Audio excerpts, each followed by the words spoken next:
Well, good morning, Lisa. I've just woken up from a very nice sleep. Tell me about the resort out here. People just love the chilled vibe. Nothing's too full on. And for us, we're real. We're here. We just kind of roll with it. We pride ourselves as Māori on manaakitanga, to care for others. So we try and give everyone that experience. Well, g'day, Nina. We're at the Gourmet Burger Bar here, aren't we? Yes, welcome to the East Coast. We get people from all over the world and all over New Zealand. Nice to see Australia coming through now. The reputation of the 35 at the moment, definitely over the last couple of years, is on the up and up. I absolutely love it here. This is untouched New Zealand. This is how I see it, especially around here. Well, we're having a little break here in Tiki Tiki after a bit of a solid ride this morning over the hills. I'm chatting with Patrick Tairāwhiti. Thanks for having us in the church here.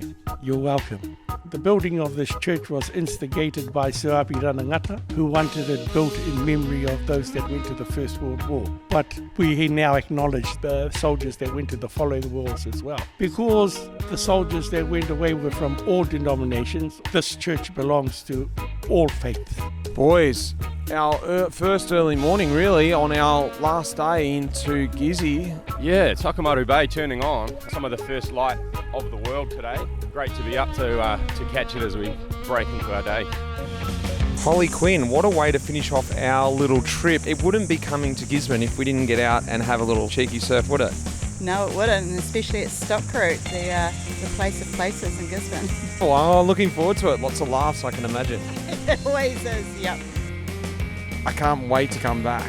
I want to bring people back and show them this part of the world. Not that I know it that well, but I know it a little bit now, and I feel like this is something I want to do again.